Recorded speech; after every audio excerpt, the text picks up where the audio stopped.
festa de sol e um barquinho a deslizar no macio azul do mar. Tudo é verão e o amor se faz num barquinho pelo mar que desliza sem parar.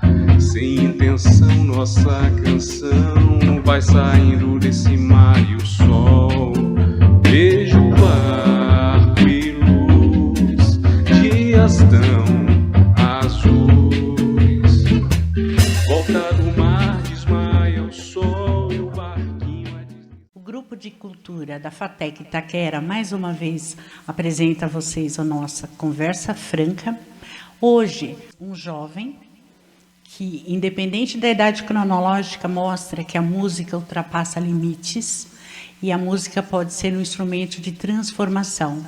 A gente sempre pensa a música como categorizado para jovem dançante, para a bossa nova, para a pessoa mais idosa ou para uma outra elite, e a música não é isso.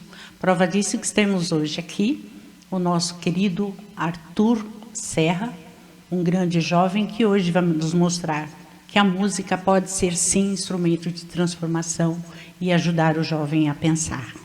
Apresentamos o Arthur Serra, um grande jovem que hoje faz parte da nossa conversa franca, e apresentamos também a sua formação, que tentou estudar na nossa FATEC Itaquera e acabou seguindo o ramo da mecatrônica, estudando no Senai.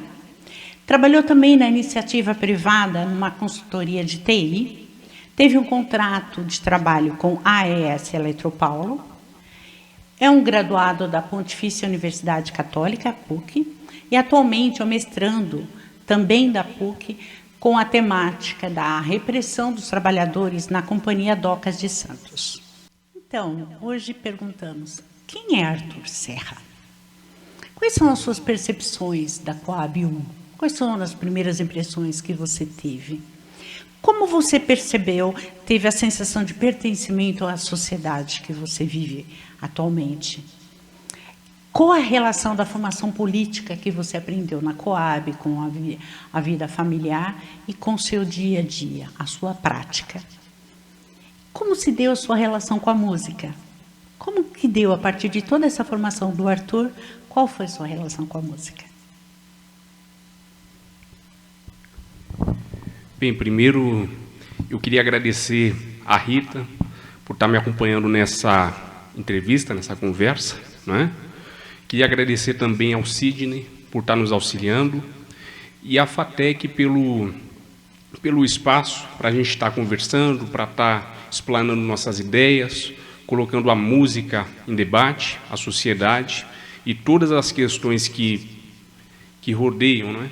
A música, porque é muito importante a gente sempre debater, sabe? Sempre dialogar sobre questões que nós gostamos. E acho que é isso que nós vamos fazer aqui hoje. Bem, Rita, primeiro, as suas perguntas eu acho que nós vamos responder ao longo dessa minha fala, sabe? Então, vamos lá. Bem, a primeira coisa, acho que é bom eu me colocar também quem sou eu. Como a Rita bem falou, eu sou um técnico em automação industrial, sou formado pelo Senai Roberto Simons e a minha formação acadêmica é de historiador, né? E em relação a quais as minhas percepções sobre a Coab, como eu cheguei na Coab, como isso foi construído, foi o seguinte: eu venho de duas famílias, né? Uma família vem do Nordeste, do Maranhão, e a outra vem do interior paulista. E as duas, nos anos 60 e nos anos 70, buscaram vir para a capital paulista, para São Paulo, com aquela ideia que qualquer família tem, né? De buscar melhorar de vida, de ter mais acesso à educação, à saúde, e isso é visível que qualquer capital, a gente consegue isso de uma forma mais tranquila do que no interior, né? E eles se estabeleceram em bairros de São Paulo. No final dos anos 70, em 78 para 79, foi quando a Coab 1 começou a ser construída, começou a ser desenvolvida, as primeiras casas, os primeiros prédios, e é nesse contexto que nós entramos na Coab. E a gente entra na Coab no final dos anos 70, e uma coisa que é importante de se destacar é o seguinte, que eu, como historiador, acabo sempre tendendo para a historiografia, né? E a Coab, ela teve assim muitas questões que foram importantes se a gente for pensar história. Porque vejam, a maioria dos ex-presidentes da República estiveram na Coab. Em 78 para 79, a Coab foi inaugurada. Isso eu falo porque eu tenho documentação em casa, eu tenho jornais da comunidade que trazem fotos do ex-presidente Geisel na Coab, discursando na Coab. Eu tenho documentos que mostram uma comissão do Senado, composta pelo Tancredo Neves, composta pelo ACM, que então era senador, mas já tinha sido governador da Bahia. Eles foram na Coab, eles foram vistoriar as casinhas, né, que a gente chama, por uma comissão do Senado. Além disso, a gente tem a Praça Dilva Gomes, que foi feita na gestão da prefeita Luísa Erundina. E temos várias outras coisas, como, por exemplo, o movimento por moradia, saúde, transporte. Tudo isso foi construção daquela comunidade que sentiu a necessidade de agir, sabe? De agir para conseguir as suas conquistas. E é nesse contexto que a minha família se insere, né? De estar junto da comunidade nessas lutas que foram tão fundamentais para a gente construir a nossa Coab, para ter as melhorias que nós buscávamos ter, né? E, bem, dito essa primeira parte, assim, as primeiras lembranças que eu tenho da Coab, o que me marcou, de fato, foi as minhas idas à biblioteca da Coab, a biblioteca que é mantida pela prefeitura, né? Eu comecei a ir ali com os meus 10 ou 12 anos. E, a partir dessas idas, eu fui tendo o gosto pela leitura. Aí sempre ia, pegava um livro, pegava dois, sempre fazia isso quase que toda semana, né? E tendo esse gosto para ler, aí vocês vejam como que uma coisa está conectada à outra.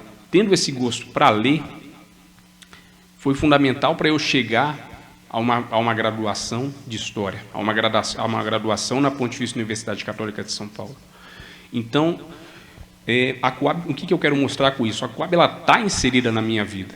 Primeiro, nessa questão da leitura, de ter o gosto pela leitura, o que me levou a ser hoje historiador, a estar na PUC São Paulo, né? E um segundo ponto que eu considero talvez mais fundamental foi que eu, muito pequeno, com meus 3 anos de idade, 4 anos de idade, eu ia nas reuniões da associação da Coab, nas reuniões que eles falavam de questões do próprio bairro, de moradia, de questões políticas também, muitas reuniões voltadas para a política, e eu estava ali pequeno, inserido nesse contexto, porque eu ia nessas reuniões e eu ouvia as pessoas falarem. Claro que, a princípio, não entendia muito, mas depois eu fui filtrando algumas coisas. E, a partir daí, que eu passo a ter um início de consciência política, né? E como que essa consciência? É pela vivência, essa consciência é pela prática que essas pessoas me trouxeram, que a Coab me trouxe, sabe? Que esse espaço me trouxe. E isso também fez eu tomar gosto pela história, a estudar trabalhadores, como a Rita colocou, né? Então, assim, a Coab ela tá muito inserida na minha formação. Ela está inserida de uma forma ou de outra, direto ou indiretamente, na pessoa que eu sou hoje, que eu venho me construindo enquanto cidadão.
com a volta do irmão Benfim, com tanta gente que partiu num rabo de foguete, chora a nossa pátria, mãe gentil. Choram Marias e Clarices no solo do Brasil. Mas sei que uma dor assim urgente não há de ser inutilmente a esperança dança na corda bamba de sombrinha, e em cada passo dessa linha pode se machucar. Azar, a esperança equilibrista sabe que o show de todo artista tem que continuar.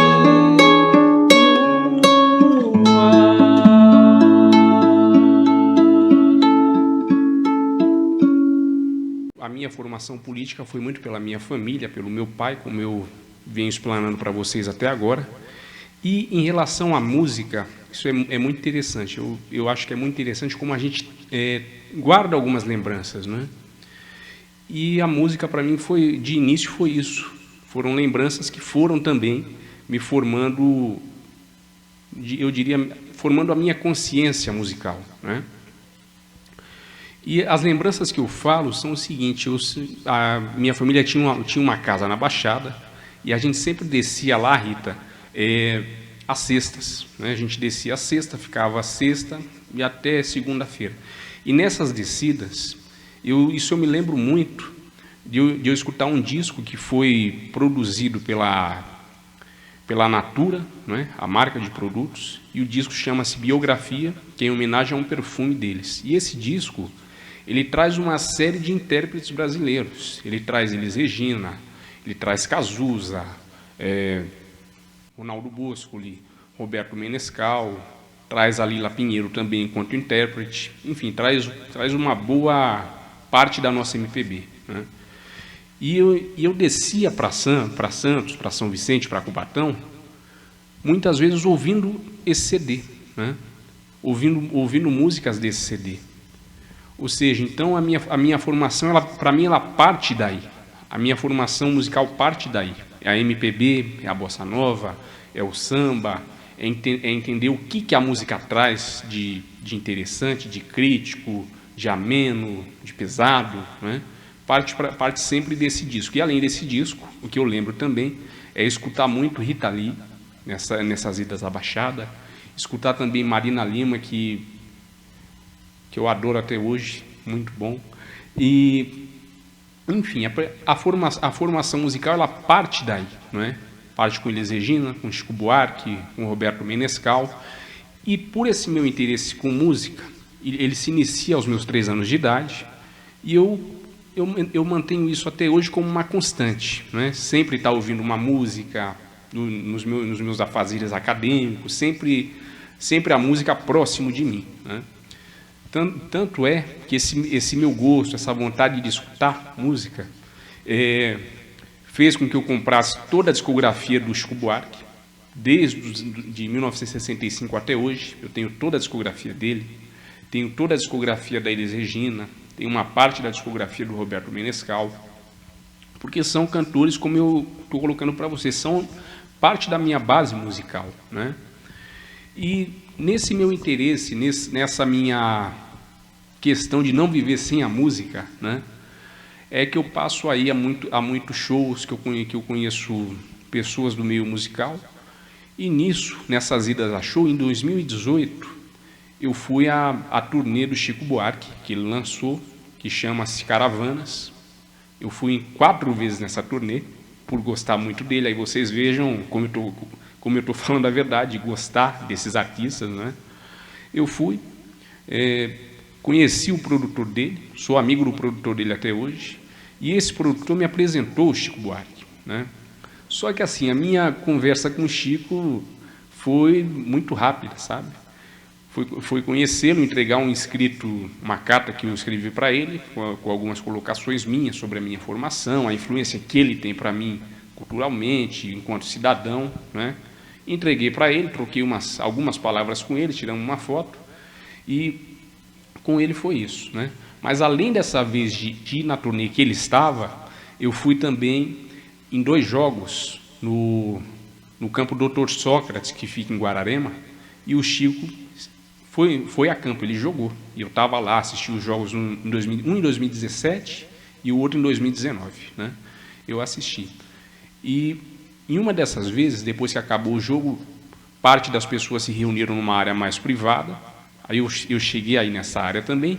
E uma coisa que o Chico falou para todos, que ele rememorou, foi o seguinte, que no final dos anos 70, acho que em 78 para 79, estava tendo aquelas greves do ABC, as greves dos metalúrgicos, e o Chico, junto com o metalúrgico, junto com alguns artistas, o que ele fez? As indústrias estavam paradas.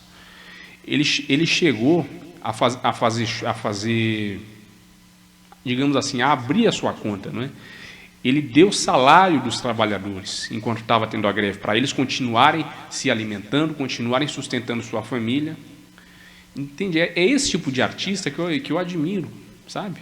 É um artista que tem uma consciência social, que não é simplesmente o artista, o Chico Buarque, que ninguém consegue tocar, ninguém consegue chegar perto. Então, isso ele contou para mim e para mais umas, sei lá, 50, 60 pessoas. Ele contou isso eu tenho gravado em vídeo, inclusive. Então, é isso, é uma pessoa que vai além do artista e que eu me deparo com uma pessoa dessa, eu falo, pô, é esse tipo de gente que eu admiro, é esse tipo de gente que que pesa para mim, que é o tipo de gente que eu me identifico. Chico é um deles, certo?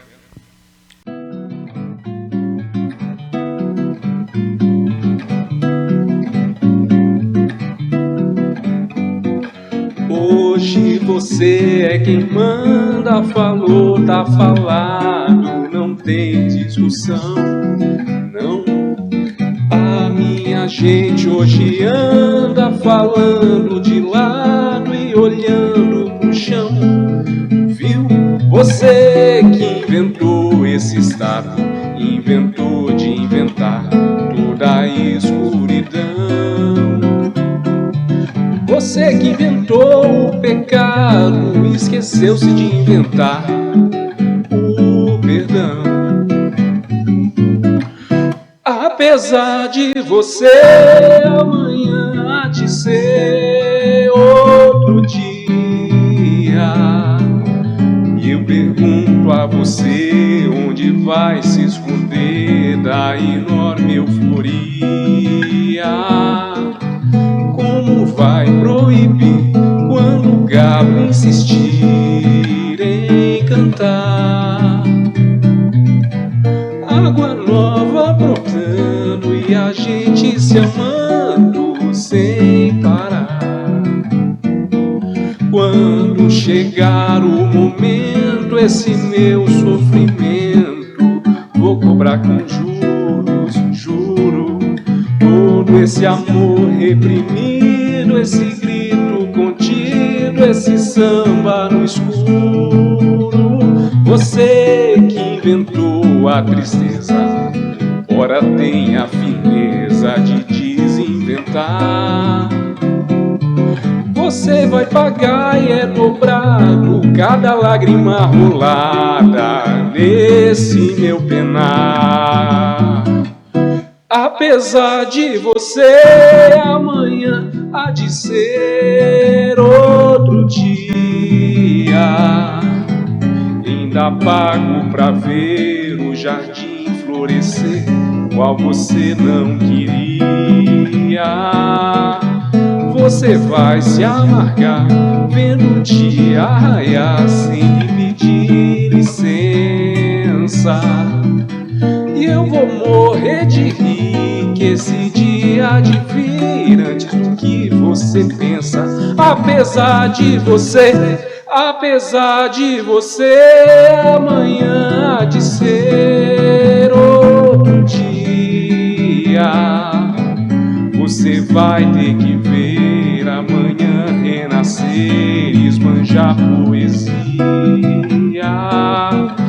Como vai se explicar vendo o céu clarear de repente, impunemente?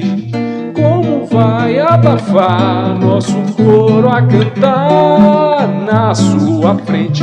Apesar de você, amanhã há de ser outro dia. Você vai se dar mal, etc e tal. Lá lá ya, lá lá ya, lá lá ya, lá lá ya, lá lá ya, lá lá ya, lá lá ya, lá lá ya, lá lá ya, lá lá ya, lá lá ya. E o outro, o Chico foi em 2018 que eu tive uma pequena conversa com ele. O outro foi o Roberto Menescal. O Menescal, ele é um dos fundadores da Bossa Nova, é um dos caciques da Bossa Nova. Ele esteve junto com o Nada Leão, junto com o Ronaldo Bosco, ali, com o Tom Jobim, formando a Bossa Nova em Copacabana, né? Eu conheci o Menescal em 2019, foi num seminário que ele deu pelos 60 anos da Bossa Nova. E o Menescal, ele fez a fala dele sobre um livro que ele estava ajudando a escrever. Aí depois eu fui conversar com ele, falei de toda essa minha paixão pela música, não é? Admiração por ele. Aí contei a ele que eu estava fazendo história na PUC São Paulo, no início. E ele, o que eu acho interessante dele é que ele é uma pessoa que ele gosta de ouvir as pessoas, sabe? Ele não é aquele artista que gosta somente de falar ou somente de aparecer. Ele não é assim. Ele me passou o contato dele, me passou os contatos dele para futuramente eu construir alguma coisa com ele, a nível acadêmico. Depois daquilo ali, claro que eu adorei, né? Você pensa, puta, um cara que eu admiro, sabe, que eu tenho como referência, me abriu uma porta, é muito legal, é o tipo de coisa que não tem o que pague, sabe? Bem, passado passada a pandemia, tudo isso que nós estávamos vivendo, em 2022, em março, eu escrevi para ele, me identifiquei, e ele foi super solícito, super gentil, super simples. E ele topou de eu ir conversar com ele, quando ele viesse a São Paulo, que seria no mês seguinte. Aí eu fui conversar com ele, ele me recebeu no apartamento dele, conversamos sobre a Bossa Nova, sobre a pessoa dele, e eu expus para ele um projeto que eu queria fazer com a ajuda dele.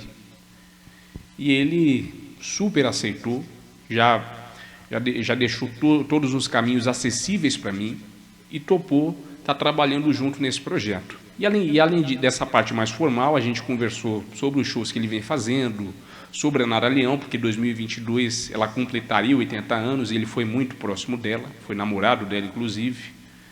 Enfim, conversamos sobre a música, sobre o tempo dele na Poligram, que ele trabalhou como diretor musical. E, para mim, foi uma troca muito boa, sabe?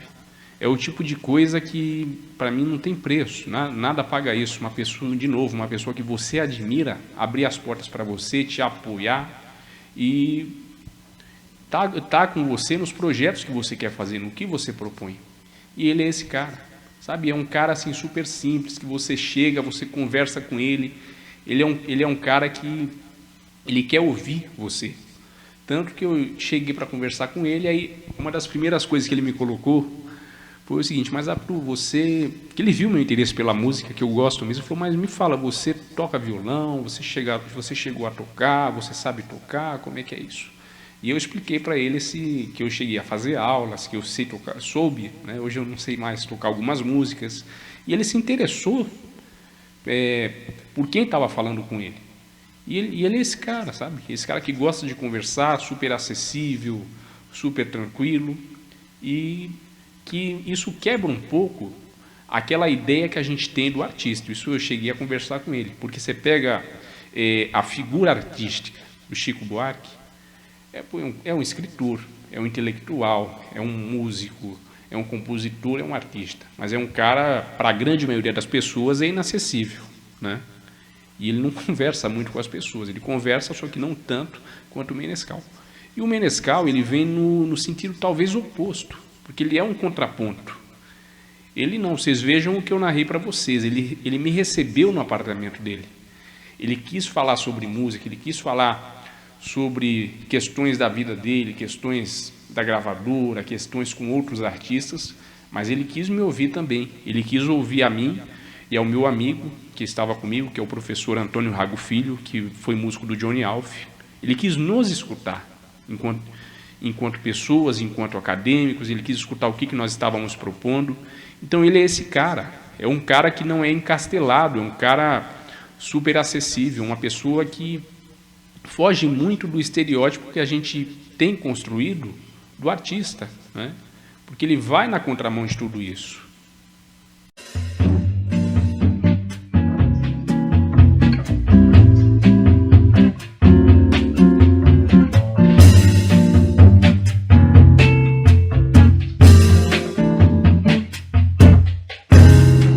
Dia de luz, festa de sol e um barquinho a deslizar no macio azul do mar. Tudo é verão e o amor se faz num barquinho pelo mar que desliza sem parar. Sem intenção, nossa canção vai saindo desse mar e o sol. Beijo, barco e luz, dias tão azuis. Volta do mar, desmaia o sol e o barquinho a deslizar. E a vontade de cantar, céu tão azul, ilhas do sul. E o barquinho, coração, deslizando na canção. Tudo isso é paz, tudo isso traz uma calma de verão. E então o barquinho vai, a tardinha cai.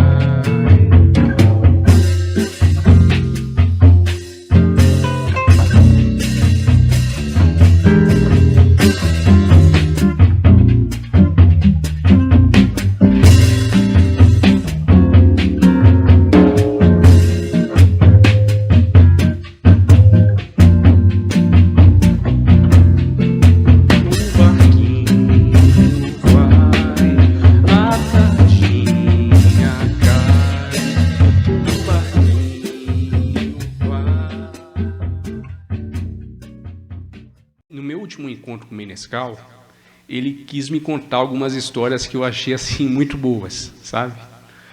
A primeira delas é sobre o Ronaldo Boscoli, que era parceiro dele, compositor, jornalista, trabalhou na Rede Globo também, foi ele que criou o programa Fantástico, inclusive. Mas a questão era o seguinte: o João Gilberto, ele chega no Rio duro economicamente, só que vai conhecendo as pessoas, vai fazendo as suas relações, né? E nisso, João Gilberto estava na casa dele, o Ronaldo foi visitar o Ronaldo Boscoli, e ele estava com uma blusa de lã verde. E aquele calor do Rio, aquela coisa, ele tirou a blusa, deixou numa mesa, acho que foi numa mesa, numa cadeira, foi no banheiro, voltou, continuaram conversando, e ele foi embora. E passado um tempo ele sentiu a falta da blusa dele. Aí procurou na própria casa, não encontrou, perguntou para algumas pessoas, não encontrou também, perguntou para o próprio João Gilberto, que foi onde ele deixou, e o João falou, não está comigo, não sei, né? Aí tudo bem. Em 1958, foi o ano desse encontro, o João ele lança um dos discos mais icônicos da música brasileira, né? Que é o Chega de Saudade, que é ali que ele mostra toda a técnica dele com a bossa nova. Eu diria que esse disco é talvez uma divisão na música brasileira, né? Porque antes vinha o samba canção, vinha toda aquelas músicas tristes, aquelas músicas baixo astral, que acho que uma das cantoras que mais representou isso foi a Maísa, que foi uma grande compositora, uma cantora dos anos 50 aos anos 70. E o João Gilberto ele vira essa página, sabe? Porque o que estava nascendo com a bossa nova era uma nova geração. era um pessoal que não queria cantar a tristeza, certo? Queria cantar a felicidade, o sol, o mar, os barcos, né? Enfim, aí dentro dessa temática, o João lança o Chega de Saudade. E o Ronaldo Bosco estava passeando pelas ruas de Copacabana, viu o disco do João, e aí que ele reparou que a blusa de frio que o João estava usando no disco, que é verde, era a blusa dele. Ou seja, então o João estava duro economicamente, ele aproveitou o momento para pegar emprestado a blusa do Ronaldo para tirar a foto da capa do disco, né? Então vocês vejam que situação, né? Bem, a segunda coisa que ele rememorou, na verdade, porque essa história ele já tinha me contado da primeira vez que eu estive com ele, foi que nesse período também, no final dos anos 50, ele conheceu Tom Jobim, que é a maior referência dele, tanto dele quanto Chico Buarque, e o Tom o convidou para ir na casa do maestro Heitor Villa-Lobos. Os dois foram na casa do maestro, estava tendo uma festa muito elegante, muito chique, né?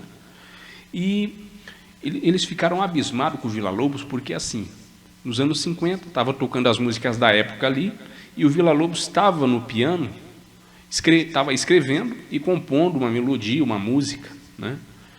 E aí eles chegaram para o Villa-Lobos, foram conversar com ele, falaram: maestro, mas o que está acontecendo? Como que o senhor consegue, né, compor uma música frente a todo esse barulho que está acontecendo aqui na casa do senhor, essa festa que nós estamos fazendo, que o senhor nos convidou?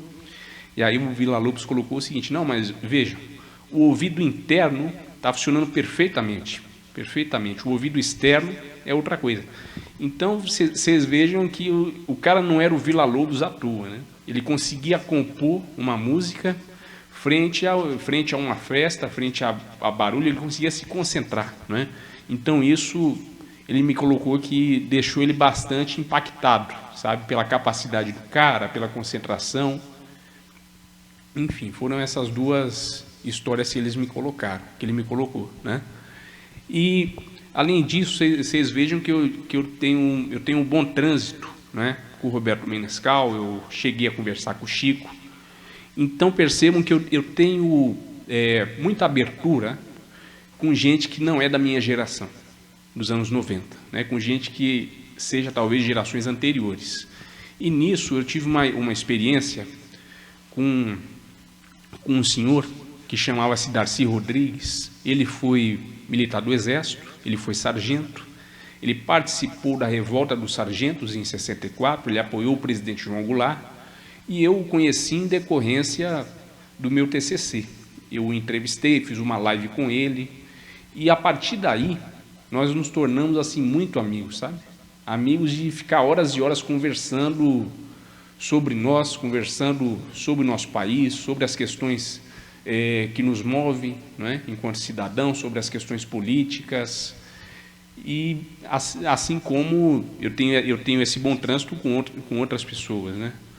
Mas isso eu acho que acontece justamente porque as questões que nos tocam são as mesmas, sabe? Os assuntos são os mesmos. As ideias de mundo, de progresso, de desenvolvimento, de país, são as mesmas. As preocupações são as mesmas. Diferente da minha geração, que é aquela coisa, né? Cada um tem a sua realidade, tem as suas questões, e eu não tenho tanto esses assuntos para trocar com eles, de política, de música, de pesquisas, né? Mas sobre isso eu coloco o seguinte: para a minha geração eu colocaria que sobre política a gente pode não se interessar. É legítimo a gente não se interessar, mas nós temos que entender também que se a gente não se interessar, se a gente não se preocupar, vai ter gente que vai se preocupar pela gente e que vai fazer política no nosso lugar, e nós iremos criticá-las, o que é natural, o que é normal. Mas aí vocês pensem que se a gente critica, qual que é o nosso ideal de cidadão, de pessoa envolvida nas questões da sociedade? Somos nós mesmos. Porque acho que ninguém faz o que a gente pensa, o que a gente quer, melhor do que a gente, né?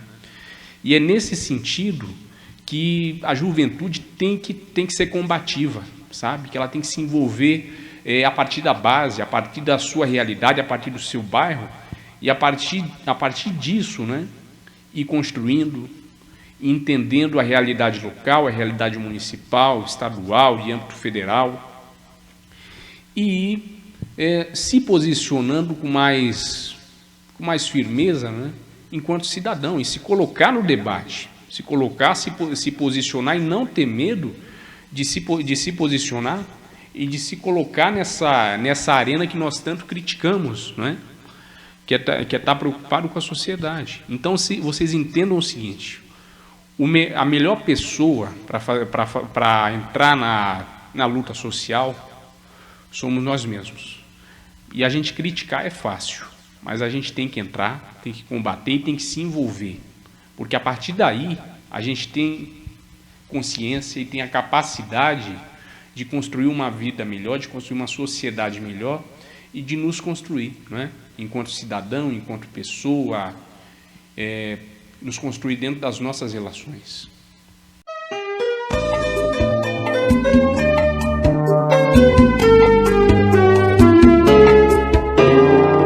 Coração, não dá pra falar muito não. Espera passar o avião. Assim que o inverno passar, eu acho que vou te buscar. Aqui tá fazendo calor, teu pânico ventilador. Já tem fliperama em Macau, tomei a costeira em Belém do Pará. O céu uma usina no mar, talvez fique ruim pra pescar, meu amor. Tocantins, o chefe dos Parintins vidrou na minha calça ali. Eu vi uns patins pra você, eu vi um Brasil na TV, capaz de cair um toró. Estou me sentindo tão só, ó, tenha dó de mim.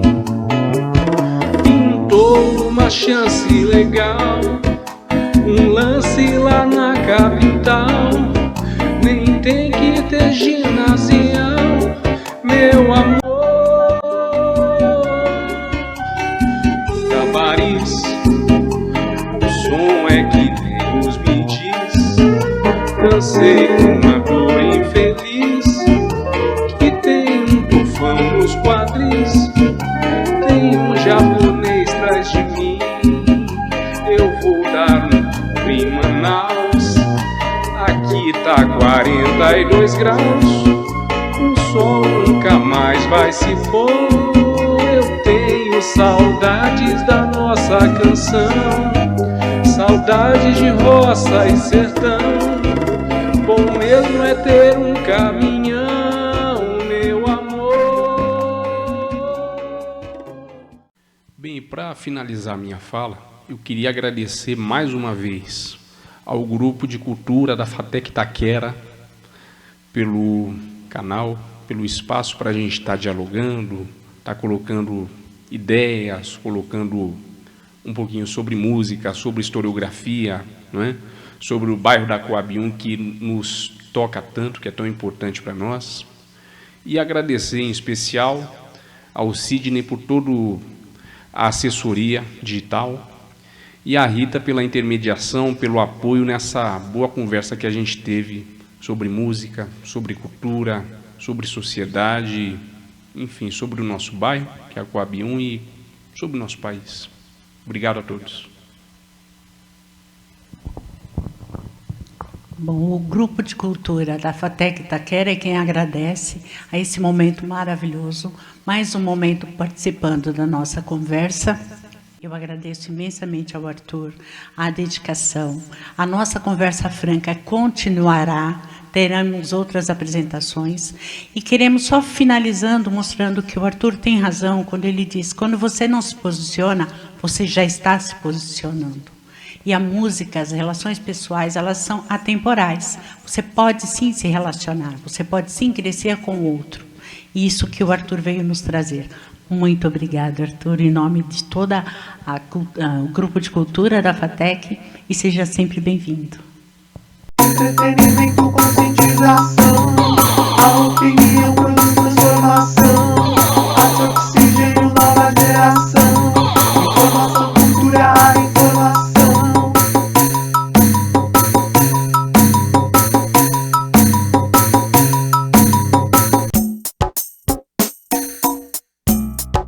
Grupo de cultura FATEC Itaquera.